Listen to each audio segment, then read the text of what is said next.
I first met Edward Sinclair on a rain-soaked evening in Oxford, the kind of night where the world feels hushed and uncertain, as if holding its breath for something it can't name. I remember tightening my scarf, clutching my umbrella as the wind turned vicious, and wondering why on earth I had agreed to interview a man whose name echoed through every business column and magazine cover in England. I wasn't supposed to be nervous. I'd done interviews before, but this was different. Edward Sinclair was the youngest CEO of Sinclair Holdings, a man of brilliant mind and scandalous privacy. He avoided interviews, ignored publicity, and yet somehow his name carried the weight of an empire. And there I was, a 25-year-old journalist for the Oxford Times, waiting in a coffee shop across from his corporate office, heart racing like I'd stepped into a novel I didn't know how to finish. When he walked in, I almost didn't recognize him. He wasn't flanked by assistants or guards as I'd imagined. Just a tall man in a charcoal coat, dark hair damp from the rain, eyes the shade of storm clouds. He spotted me instantly, somehow knowing who I was, and crossed the room with quiet confidence. "Miss Hartley?" His voice was low, smooth. I nodded, standing awkwardly, my notebook slipping from my hand. "Yes, Clara," I said. "Thank you for agreeing to see me." He smiled faintly. "I don't usually do interviews. But your email intrigued me." That caught me off guard. "Intrigued you?" He leaned back, folding his hands. "You asked not about my company, but about my why." He paused. "Most people only care about numbers." I flushed, trying to regain my professional composure. "I suppose I wanted to know the man behind the figures." "And what if you don't like what you find?" he asked softly. I didn't answer. I couldn't. Because there was something in the way he said it, like a warning.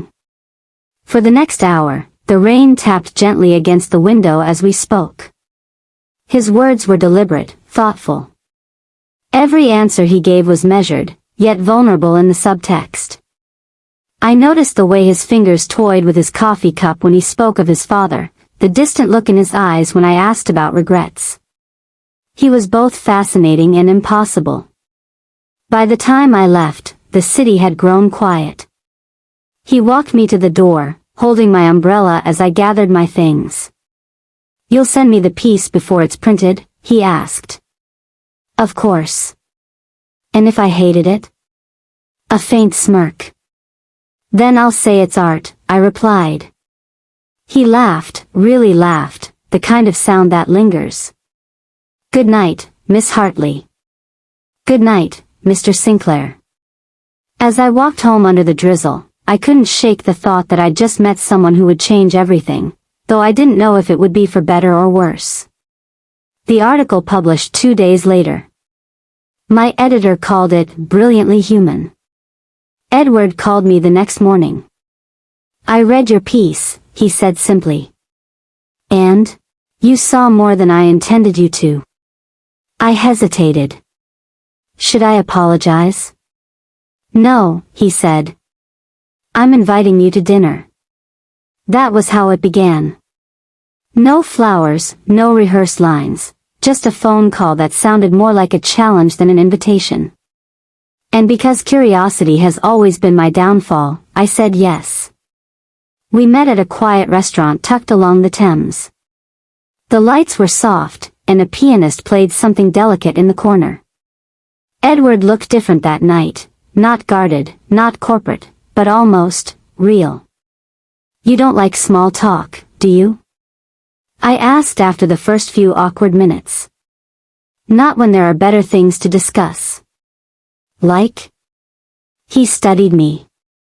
"Like why someone as observant as you hides behind questions." The words hit too close. Maybe because answers are safer.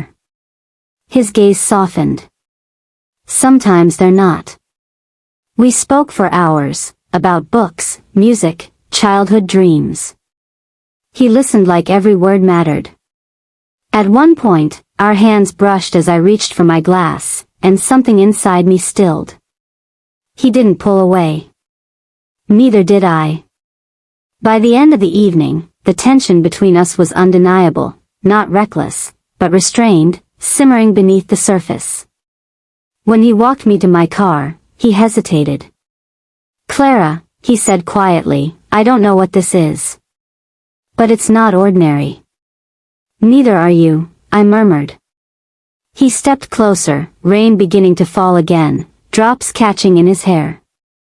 Then, almost shyly, he brushed a strand of hair from my cheek. His touch was gentle, almost questioning. "Good night," he whispered. I smiled. "Good night." But as I drove away, I saw him still standing there in the mirror, hands in his pockets, watching like he was trying to remember the moment. Days became weeks. He called occasionally, always late, always brief. We met for coffee, for walks, for reasons that never made sense except that being near him did. He was difficult to read, quiet, sometimes distant, but there was a warmth beneath the surface that only showed when he forgot to hide it. One afternoon, he asked if I wanted to see his world, the one he rarely let anyone into. That was how I ended up in his office, overlooking the city from the 32nd floor. The view was breathtaking, but he barely looked at it. Instead, he watched me. "You're not intimidated," he said. "Should I be?" "Most people are." "I think you confuse control for confidence," I replied. His mouth curved slightly. "And what do you confuse?" "Possibility for danger." He smiled, but there was something in his eyes, a flicker of sadness, quickly masked. I wanted to ask, but I didn't. I wasn't ready to know what he was hiding. That evening, as we stood by the window, he said quietly, "Clara, there's something I should tell you." But before he could, his phone rang. He looked at it, expression tightening, then turned away to answer. When he returned, the moment was gone. "Everything all right?" I asked. Hi beautiful. Welcome to the Faith Circle, your safe space for faith, encouragement, and stories that inspire. Here, we don't just talk about faith, we live it through real-life stories and timeless lessons from the Bible. In today's video, we're diving into the woman who broke fear and rose in boldness. It's a story that carries a powerful truth, and I can't wait to share it with you. So stay tuned, subscribe, and let's walk this journey of faith one story at a time. Have you ever felt trapped by fear? Like no matter how much you want to move forward, something invisible keeps holding you back. The Bible shows us that fear is not new. In Judges 4, we meet Deborah, a prophetess and judge in Israel. She lived at a time when her people were oppressed by a cruel commander named Sisera. For 20 long years, the Israelites were paralyzed by fear, afraid to fight, afraid to rise, afraid to dream of freedom. But Deborah was different. She refused to let fear silence her. Sitting under her palm tree, she declared God's word boldly. She summoned Barak, the commander of Israel's army, and said, "Go. Has not the Lord commanded you? This is the day the Lord will deliver Sisera into your hands." Her boldness broke the chains of fear, not just for her, but for her entire nation. And today, I want to tell you the story of Amara, a woman living in our modern world, who like Deborah refused to stay small. A woman who discovered that when God goes ahead of you, fear has no final say. Amara was in her early 30s. To everyone around her, she seemed to have it all together. She dressed well, smiled warmly, served faithfully at church, and worked hard at her corporate job. But inside? Inside she was held captive. Captive to the fear of failure. Captive to the fear of rejection. Captive to the fear that she wasn't enough. Every time she thought about stepping out, starting the business God put on her heart, leading a prayer group, even applying for a promotion, she froze. It was like Sisera's army looming over Israel. Invisible, yet intimidating. Fear told her, "Stay quiet. Stay small. Who do you think you are?" And so, just like Israel under Sisera's oppression, Amara lived limited, even though God had called her to more. One evening, Amara received an invitation. "Would you speak at our women's gathering next month?" Her heart dropped. The thought of standing in front of people made her palms sweat. Her first instinct was to say no. That night, she lay awake in her bed, thoughts racing. "You'll embarrass yourself. You'll stutter. They'll laugh. You're not Deborah, you're not strong enough." Tears streamed down her cheeks. And finally, she whispered a prayer. "Lord, I'm tired of being a prisoner to fear. I don't want to live small anymore. If you are really with me, give me courage." Yet, there were still days when he disappeared. No calls, no explanations. When he returned, he'd apologize without saying why he'd gone. "It's work," he'd insist. But even then, I could see the shadow in his eyes, the kind that comes from battles you fight alone. One evening, after one of his unexplained absences, I finally asked, "Are you hiding something from me?" He looked up sharply. "Why do you think that?" "Because I feel it," I said quietly. "Like you're here, but not really here." He exhaled slowly. "You wouldn't understand. Try me." For a long moment, he said nothing. Then finally, "My life isn't as simple as yours, Clara. There are people who depend on me. Expectations. Promises I wish I'd never made." "To whom?" He looked away. "Someone from before." Before I could ask more, he stood. "Let's not do this tonight." It was the first time I saw him retreat, not physically, but emotionally. And though he didn't mean to, he left me standing in a silence that felt colder than the rain outside. The following days were strange. We spoke less. When we did, his tone was polite, measured, like we'd stepped back into a place that was no longer ours. I tried to focus on work, but he lingered in every thought, every heartbeat. My editor noticed. "You've been distracted," she said one morning. "Is everything all right?" "Yes," I lied. "Just tired." But tired was a shallow word for the kind of ache that comes when love feels like waiting for someone who might never arrive. A week later, he called. His voice was soft, almost cautious. "Can we talk?" "About what?" "About us." I hesitated, but my heart betrayed me. "Where?" "Same place," he said. When I arrived, he was already there, sitting by the window of the little cafe where we'd first met. The same rain, the same low hum of jazz in the background. But everything else felt different. He looked tired. Not the kind of tired that sleep could fix, but the kind that comes from carrying too much for too long. "I shouldn't have pulled away," he began. "You didn't deserve that." "Then why did you?" "Because I was scared," he said. "Scared that if you knew everything, you'd walk away." I swallowed. "You don't get to make that choice for me." He reached for my hand across the table, eyes searching mine. "I know. And I'm trying not to." "Then tell me the truth." He was silent for a long time, then said quietly, "There's someone I used to be with. It ended years ago, but she's still around. She's part of the company, part of the mess I can't untangle." "Do you still love her?" His eyes met mine, full of sincerity, but also guilt. "No. But she's a reminder of who I used to be. And I hate that part of myself." Something inside me softened.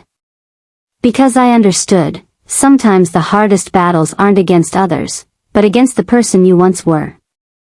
"Edward," I said softly, "you don't have to carry it alone." He smiled faintly. "I don't deserve that." "Maybe not," I whispered. "But you have it anyway." That night, when he kissed me again, it wasn't just affection, it was surrender. A quiet promise that maybe, just maybe, we could be something real. For the first time in months, I felt peace. But peace has a way of tricking you, making you believe the storm has passed, when really, it's only gathering strength. Because love, as I would soon learn, doesn't break in a single moment. It fractures slowly, in whispers, in silences, in truths left untold. And Edward Sinclair. He was still hiding one. There are mornings that blur into memory like a dream you half remember. For me, that morning began with the pale light of London fog pressing against Edward's window. The city was hushed beneath a silver veil, even the traffic seemed to move softer, as though it, too, had secrets to keep. I was standing by the glass, clutching his coffee mug, when he came up behind me. He didn't speak. He simply slipped his arms around my waist and rested his chin on my shoulder. The warmth of him cut through the chill. I leaned back, feeling the steady rhythm of his heartbeat against my spine. "You always look like you're searching for something out there," he murmured. "Maybe I am," I said. "Or maybe I'm just afraid it'll all disappear if I blink." He smiled against my hair. "Then don't blink." He turned me around slowly. The world outside vanished in the mist, but I could still see my reflection in his eyes. He brushed a thumb along my jaw and kissed me, soft, unhurried, the kind of kiss that tells you everything words can't. When we parted, the air between us felt electric, alive. "I could get used to this," I whispered. "Then don't stop trying," he said. Over the next few weeks, we settled into a rhythm that felt almost ordinary. We cooked together, though he was terrible at it, and he'd laugh when I teased him for burning toast. We took long walks through Hyde Park, his hand always finding mine, fingers interlacing as though they belonged there. At night, we'd sit by the fireplace, trading stories about childhood, family, the things we'd lost along the way. He rarely spoke of his mother, and never of his father. When I asked, he would kiss my forehead and say, "Some stories are better whispered than told." Still, even with his silences, I felt something fragile and beautiful forming between us, a piece I hadn't known I was missing. But peace, like fog, hides things. It was late one afternoon when the first crack appeared. We were in his office, sunlight slanting through tall windows, when his assistant knocked with a document. She hesitated before leaving. "Sir, Miss Wells called again." I froze. The name, simple, ordinary, carried weight in the room. Edward's expression shifted. "Tell her I'm busy." When she left, I asked quietly, "Who's Miss Wells?" He didn't meet my eyes. "A business contact." "Just business?" He sighed. "Clara. Why do I feel like that's not the full truth?" He rubbed a hand through his hair. "Because it isn't. But it's complicated." "Then uncomplicate it," I said, my voice barely steady. He looked at me for a long moment, then said, "She's the one I told you about. The one from before." I nodded slowly, though my heart was thudding too fast. "And she still calls you?" "Yes. She won't let go of what's already gone." "And what about you?" "I already told you, Clara," he said quietly. "I don't love her." The sincerity in his tone eased the sting, but something still felt off, a weight that didn't belong to words alone. "Then prove it," I said softly. He stepped closer, cupping my face in his hands. "How?" I managed a small smile. "Be here. Completely." He kissed me again, deeply, as if sealing a promise. When he pulled away, he pressed his forehead to mine. "I'm trying." I wanted to believe him. I truly did. Days turned into weeks again, filled with warmth and laughter that masked the tremor beneath. We traveled to the countryside once, escaping the noise of London for open fields and wind-swept cottages. One evening we sat by the river, wrapped in a blanket, watching the sunset paint the sky in soft pinks and golds. He reached over, brushed his thumb over my lips, and whispered, "You make silence feel safe." I smiled and rested my head against his chest. "And you make secrets seem a little less frightening." For a long time, we stayed that way, two hearts learning to breathe in sync. And I thought, perhaps, that was enough. But even love has echoes.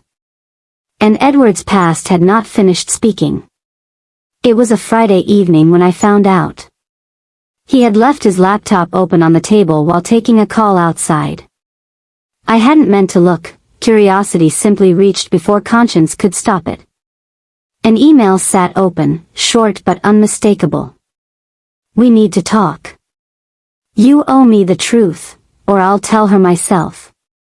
Ava Wells." I read it twice. Then again. The words blurred as a cold ache spread through me.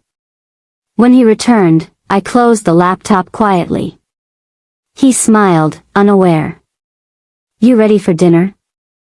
"Edward," I said, my voice tight, "who is Ava Wells really?" The color drained from his face. "You read my messages? You left them open." He exhaled, the weight of a man cornered by his own silence. "It's not what you think." "Then what is it?" "She was my business partner once. And, more than that. We ended it years ago, but she hasn't accepted it." I stared at him. "And she's threatening to tell me something?" He hesitated, then shook his head. "She exaggerates. But she has power over you, doesn't she?" He looked away. That was answer enough. I turned to leave. He caught my wrist gently. "Clara, please. Don't walk away. Then tell me everything." His hand loosened. "I can't. Not yet." "Then I can't stay," I whispered. He pulled me closer, his eyes pleading. "Please." For a heartbeat, we stood inches apart, the space between us heavy with all the words unsaid. He touched my cheek, his thumb tracing the line of a tear I hadn't realized had fallen. Then, softly, he kissed me, not to claim, but to plead. "I'll fix it," he murmured. "I hope you do," I said, stepping back. And I left before my heart could convince me otherwise. That night, London was thick with fog again. As I walked across the bridge, the lights shimmered like ghosts on the water. My phone buzzed once, his name flashing on the screen, but I couldn't answer. Because for the first time, I wasn't sure if I was falling in love with Edward Sinclair. Or falling apart because of him. The night smelled of rain and regret. I stood beneath the old stone bridge in Richmond, where the Thames bent like a secret whispered to the dark. The air shimmered with drizzle, and the city lights blurred into trembling gold on the water. I hadn't meant to come here, but my heart has always been better at directions than my mind. That bridge had once been our place, Edward's and mine. The place where he first told me that I made him feel seen. Now it felt haunted by the echoes of all he hadn't said. For weeks, I'd been piecing together the truth behind his sudden distance, the cryptic calls, the unexplained trips to London, the hollow look in his eyes whenever I mentioned the future. And then, 2 nights ago, I saw him, or someone who looked far too much like him, with another woman. Her hand on his arm. His head lowered close to hers. That image burned behind my eyelids like a brand. I told myself I was done.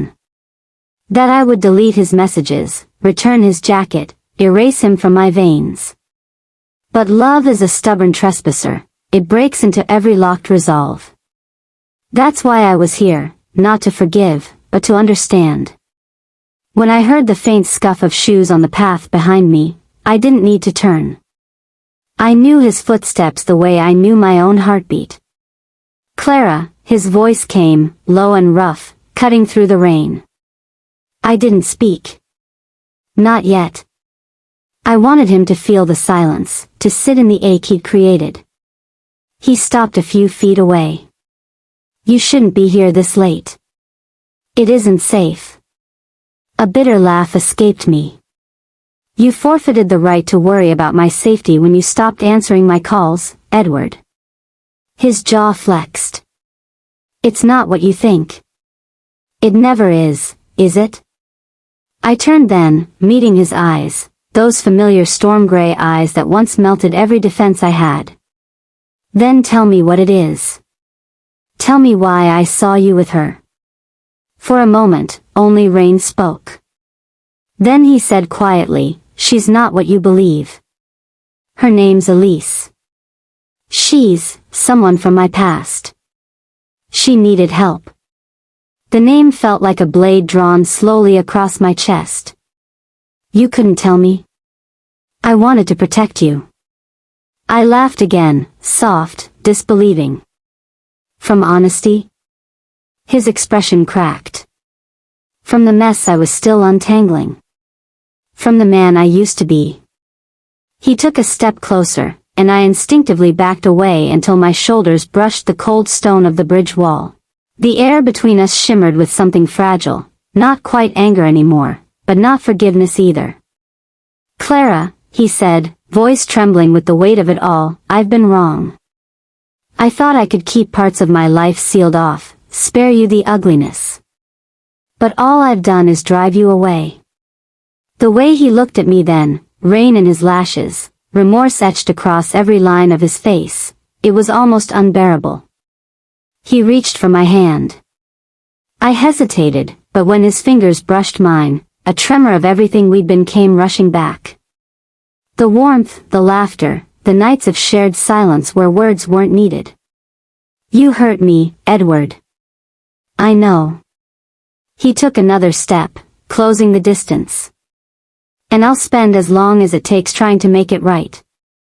The wind carried the river's scent between us. I should have walked away, but I didn't. I let him pull me closer until his forehead rested lightly against mine.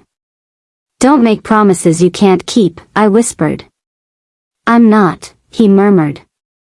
Just one, that I'll never let go again without a fight. And then his lips brushed my forehead, soft and trembling, tasting of rain and apology. My heart faltered, wanting to believe. When he tilted my chin up, our eyes locked, and for the first time in weeks, I saw not the mystery, not the fear, but the man I'd fallen in love with. His mouth found mine in a kiss that wasn't about passion but forgiveness, slow, aching, full of things words could never carry. When we finally broke apart, I pressed my cheek against his chest, listening to the rhythm beneath. A fragile reconciliation, yes, but also the quiet beginning of something that might survive the storm. I don't know if I can trust you yet, I admitted. He tightened his arms around me. Then let me earn it. Day by day. Subscribe to the channel and turn on notifications so you don't miss lovely romantic videos like this. The drama, romance, and suspense are only going to get bigger. The bridge lights flickered through the mist, wrapping us in gold. Somewhere beyond the city, dawn waited, and for the first time in a long while, so did hope. It's strange, the way love can heal and hurt at the same time. A week after that night under the bridge, Edward and I had slipped back into a rhythm that looked, from the outside, almost normal. Morning coffees at the small cafe on Barnes High Street. His texts in the afternoons, thinking of you, miss your smile. The walks along the Thames when the world was quiet and the city lights danced across the water. Yet beneath it all, there was a silence neither of us dared to touch, the silence of everything we hadn't said. Sometimes, when he reached for my hand, I felt warmth. Other times, I felt ghosts. I wanted to believe we were okay. That forgiveness had stitched the cracks. But forgiveness without truth is a fragile thing. It breathes only as long as the lie stays hidden. One evening, I found myself in his flat, the one that always smelled faintly of cedar wood and ink. He was in the kitchen, sleeves rolled up, pouring wine as the rain tapped against the glass. His shirt clung to his shoulders, and for a moment, I was lost in the simple beauty of it, the way he moved, the quiet confidence that always drew me in. He turned and caught me watching him. A smile curved his lips, soft and familiar. "What?" "Nothing," I said, shaking my head. "Just, you." He came closer, setting the glass aside. His fingers traced the side of my face. "Just me?" I nodded. "Always just you." He kissed me then, slow, steady, the kind of kiss that made the world dissolve. His hand cupped the back of my neck, and I melted into him, feeling the rhythm of his heart through his chest. When he pulled back, I was breathless, but the shadow in his eyes was still there. "Edward," I said quietly. "You've been different. Even after that night. What are you not telling me?" He exhaled, stepping away, running a hand through his hair. "It's complicated. I'm not asking for perfection," I said. "Just honesty." He looked at me for a long moment. "You won't like it." "Then tell me anyway." He hesitated, then whispered, "Elise, she isn't gone. She's been calling again." My heart stilled. "Why?" "She says she needs help. That she's in trouble." And he stopped, staring at the floor. "I can't ignore her, Clara. I owe her something." The air thickened. My pulse hammered. "You owe me something," I said. "Your loyalty. Your presence. Your truth." He lifted his gaze, eyes filled with conflict. "It's not about choosing her over you." "Then what is it about?" He didn't answer. And in that silence, I realized the truth. Love can coexist with secrets, but not for long. I turned away, gathering my coat. "I can't be your halfway, Edward. Either I'm in your world, or I'm watching from the outside." "Clara." But I was already at the door. "Don't chase me unless you're ready to stop running from yourself." When I stepped out into the rain, the city lights blurred again, just like that night under the bridge. Only this time, there was no promise waiting for me, just the echo of his voice fading behind me. Days passed. I tried to move on. I threw myself into work, met friends, smiled at strangers. But at night, when the city hushed, I could still feel him. The way his hand fit around mine. The way he whispered my name like it meant something eternal. Then came the message. From an unknown number. "You don't know what he's capable of, Clara. He's not who you think he is." I stared at the screen, heart pounding. The number wasn't Edward's, but it had his handwriting all over it.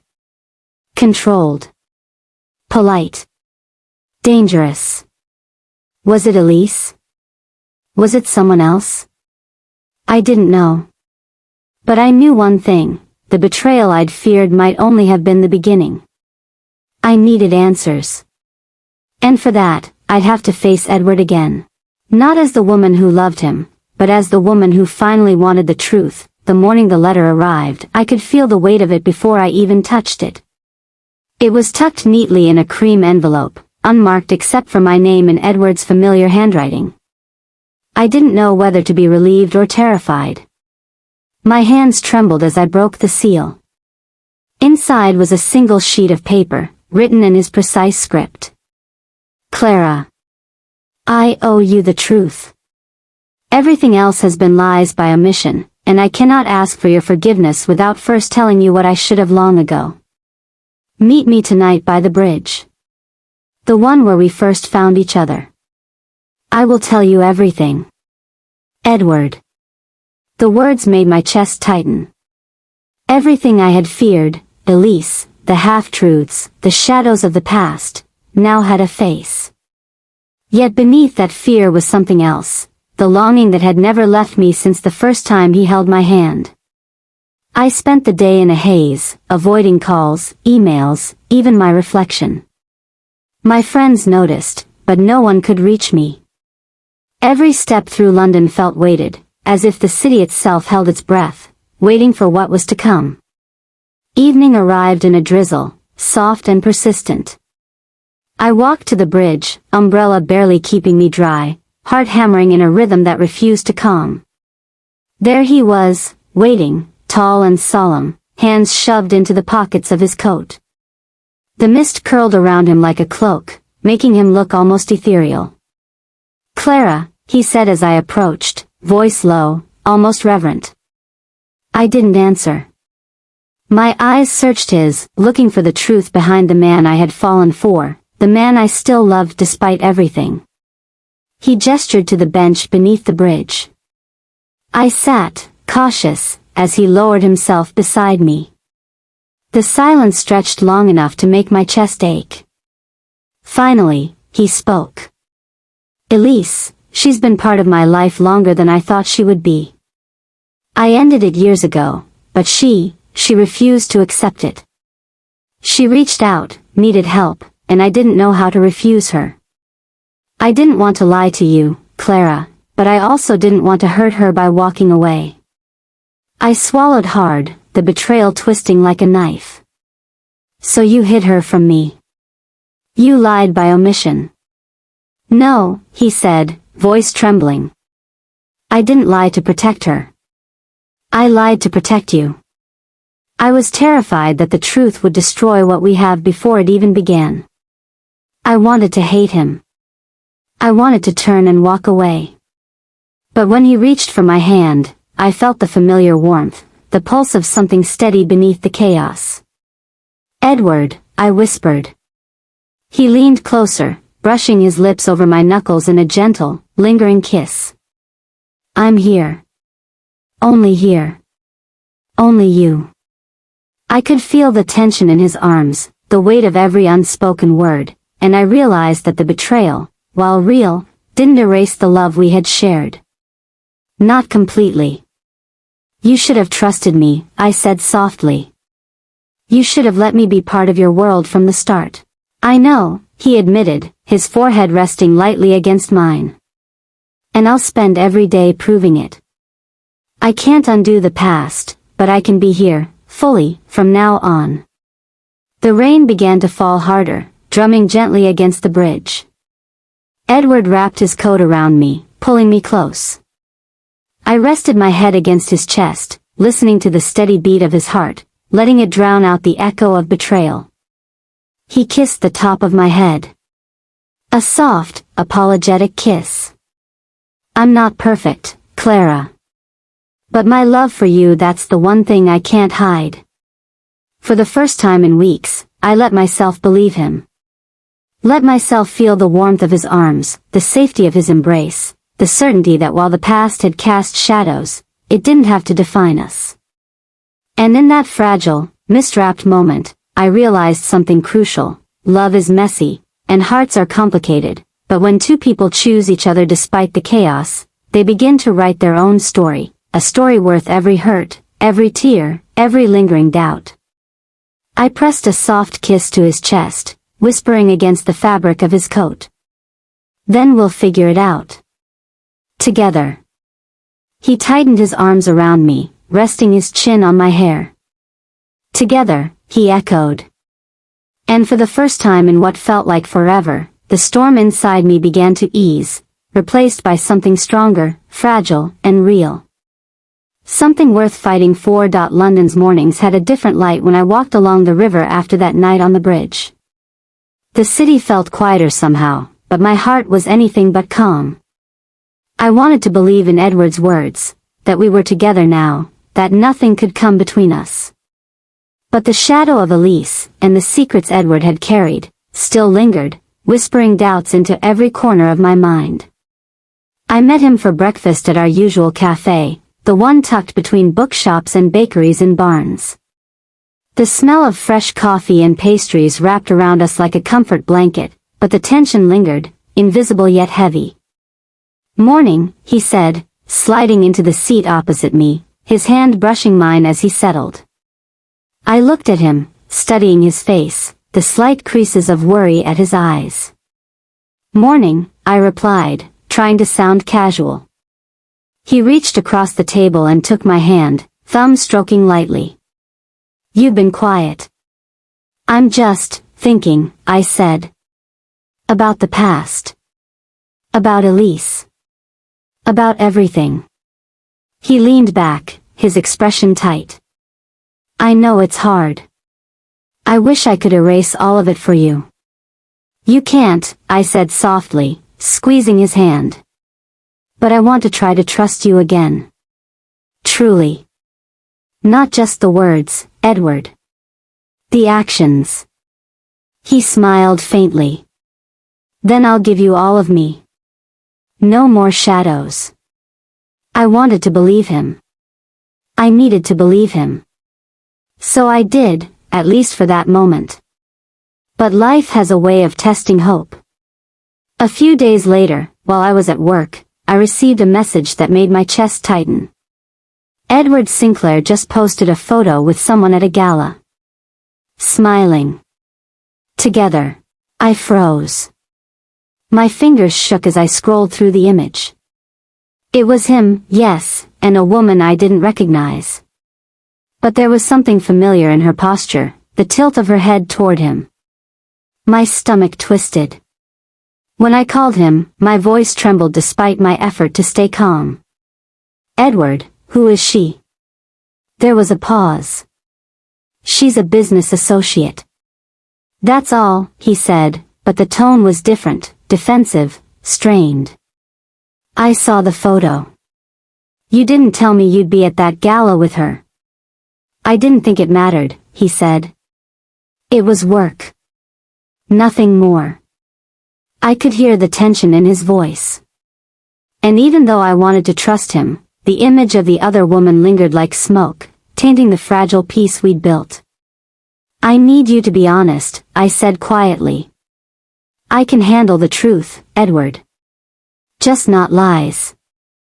"I'm telling you the truth," he said, reaching for my hand across the table in a gesture that once would have calmed me completely. But this time, I hesitated. "Then show me," I said. "Actions, not words." That night, he came to my flat. The rain fell in a steady drizzle outside my window, the city lights shimmering in the puddles on the street. He held an umbrella over both of us as we walked, fingers brushing, the kind of closeness that made my heart ache. He stopped near the balcony, pulling me into his arms. "Clara. I don't want to lose you over shadows." I rested my forehead against his chest, feeling the steady beat of his heart. "I don't want to lose you either. But every time I see another woman with you, even in a photo, I feel like I'm standing on the edge." He kissed the top of my head, soft and lingering. "Then I'll stop leaving the edges for you to find. I'll be transparent. Every gala, every meeting, you'll know. No more secrets." I let myself breathe again, letting his warmth fill the spaces where doubt had crept in. For that night, we were safe in each other's arms. The past still lingered, but it had been named, and naming it made it possible to fight it together. And for the first time in weeks, I allowed myself to believe that maybe, just maybe, our love could survive the shadows. If we faced them side by side, the weeks after that rainy night felt almost ordinary. Almost. Edward and I had returned to our routines, weekend walks along the Thames, coffee at our little cafe, evenings spent in quiet conversation with his arms around me. The city hummed around us, indifferent to our fragile peace. Yet beneath that surface, a storm was brewing, subtle, quiet, but impossible to ignore. It started with the phone calls. Late at night, Edward's phone would buzz or ring. He'd step into the other room, returning minutes later with a tight smile and excuses. "Work," he said. "Nothing important." But I felt the tension, the distance creeping back like a shadow. My heart, once certain, now wavered. It came to a head one evening. I had been walking home after work when I saw him. Across the street, smiling, talking closely with a woman I didn't recognize.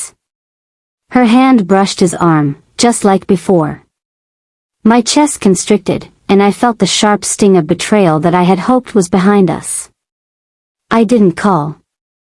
I didn't yell. I turned on my heel and walked home, letting the cold drizzle wash over my face.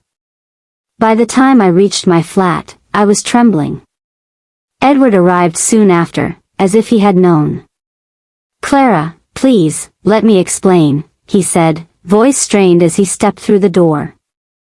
I pulled away from him instinctively. "Explain? Explain this?" I held up my phone, though I hadn't taken a picture, the memory was enough. "How many times, Edward? How many times will the shadows of your past reach into us?" He closed the door behind him and stepped closer, his hands raised in surrender.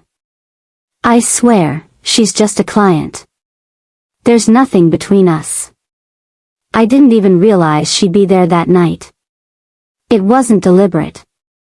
I shook my head. "And yet it happened. Again. You can't pretend the past isn't following us, Edward. I can't keep wondering if the next shadow is coming for us." He reached for my hand, but I pulled it back. "Clara. I love you," he said, voice breaking. "You're the only one I've ever loved like this." I wanted to believe him. I needed to believe him. But my heart had been broken before. The ache of fear and doubt pressed into me like a weight. "I want to believe you," I said softly, "but love isn't enough if the trust keeps fracturing. Actions matter, Edward. Not words." He stepped closer, closing the distance, brushing a wet strand of hair from my face. "Then let me show you," he whispered. "Let me fix this. Let me prove to you every day that I'm yours, fully and without doubt." I searched his eyes, looking for the truth I had once known, the sincerity, the vulnerability, the man beneath all the shadows. Slowly, I nodded, letting him pull me into his embrace. His arms tightened around me, holding me as if he would never let go. I rested my head against his chest, letting the warmth of his body chase away the chill of fear. And for a moment, everything felt possible again. But deep down, I knew the fracture was still there, small, delicate, invisible to the outside world. It would take time, patience, and unwavering honesty to mend. And I was willing to try, because despite the shadows, despite the betrayals and fears, I couldn't stop loving Edward Sinclair. The morning sun barely pierced through the London mist, but it felt warmer than it had in weeks. Edward and I had spent the previous night wrapped in each other's arms, talking softly, planning the weekend, and sharing small kisses that lingered longer than they should. For a moment, I let myself believe the fracture between us was beginning to heal. But trust is a fragile thing. It doesn't return simply because the heart wants it to. That afternoon, I received an unexpected invitation to a networking event for my work, a high-profile gathering across town. I was excited, but hesitant. Edward had mentioned he had a meeting that evening, and I wasn't sure if I'd see him. To my surprise, when I arrived, Edward was already there. Standing tall, impeccably dressed, looking every bit the confident man I'd fallen for. His eyes met mine across the crowded room, and I felt the familiar flutter, the pull of his presence.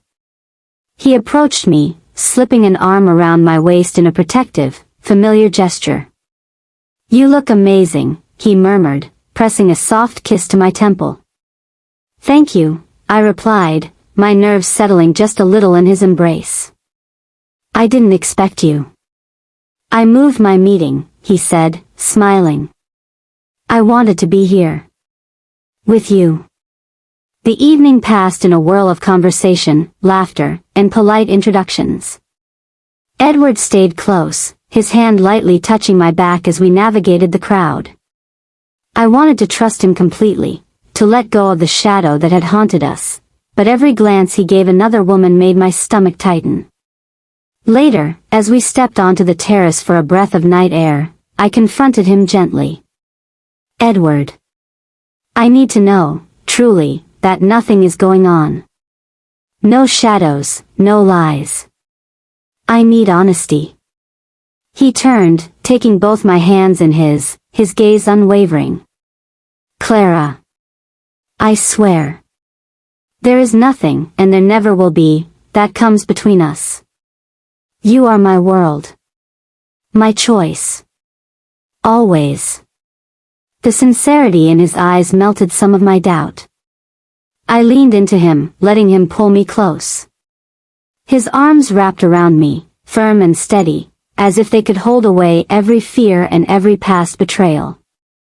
We kissed then, slow, lingering, a reaffirmation of what we had chosen. I pressed my forehead to his, feeling the warmth of his breath against my skin. I want to trust you, I whispered. Then trust me, he said softly, brushing my hair behind my ear. I'll spend every day proving it. And for that moment, I let myself believe him completely.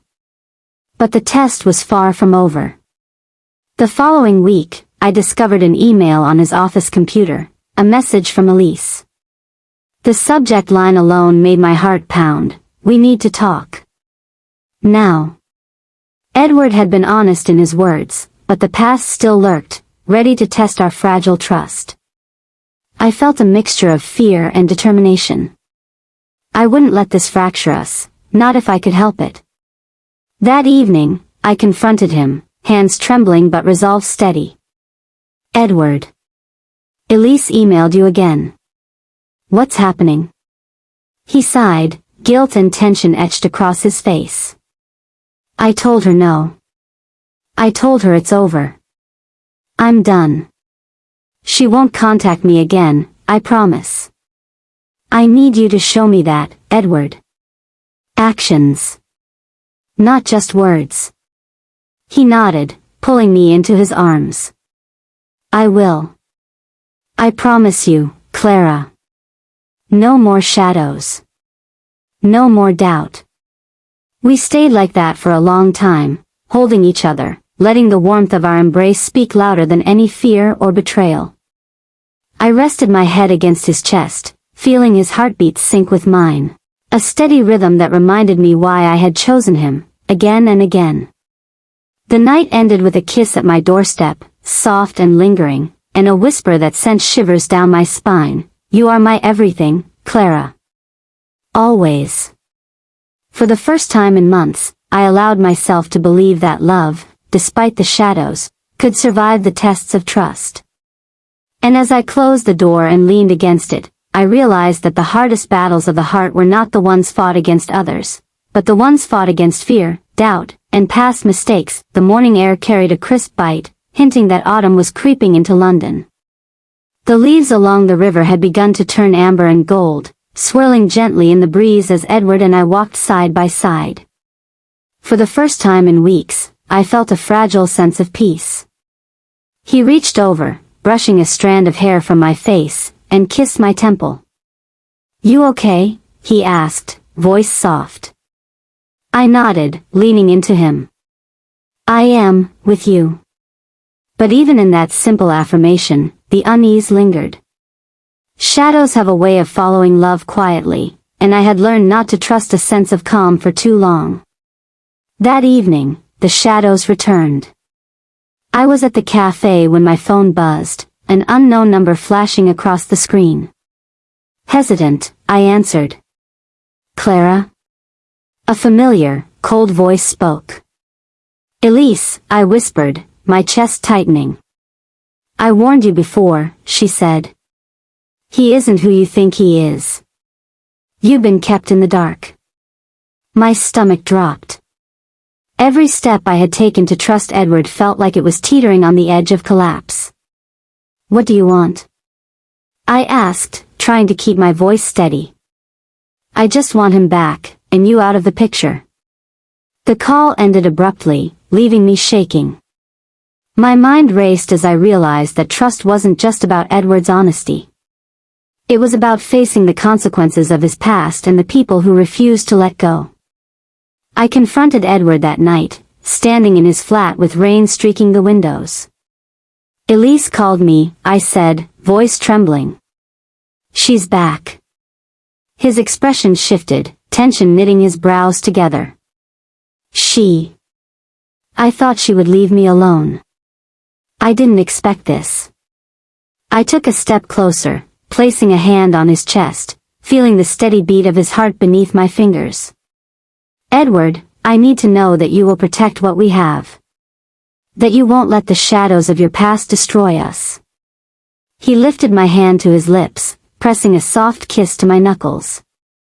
I won't, he promised, voice low and sincere. You're my choice, Clara. Always. For a moment, the rain outside faded, and it was just the two of us, the pulse of his love steadying my own heartbeat. I leaned into him, letting the warmth of his body chase away the fear that Elisa's presence had reignited. He held me close, hands resting gently on my back, and whispered, I'll handle her. You don't need to worry. Just trust me. I nodded, closing my eyes, letting the tension slip, if only for a moment, pressed a soft kiss to his chest, feeling his arms tighten around me. It was a small, intimate reassurance, one of the countless gestures that kept us tethered to each other despite the chaos. But even in the safety of his embrace, I knew the return of shadows meant the path ahead would not be smooth. Trust was fragile, and the past had a stubborn way of reaching into the present. Still, I allowed myself to believe, to hold on to the man in front of me, the man who had chosen me, again and again. And as we stood there, rain dripping from the windows onto the quiet streets of London, I realized that love wasn't the absence of challenges. It was standing together, even when the shadows came back to test you. Subscribe to the channel and turn on notifications so you don't miss lovely romantic videos like this.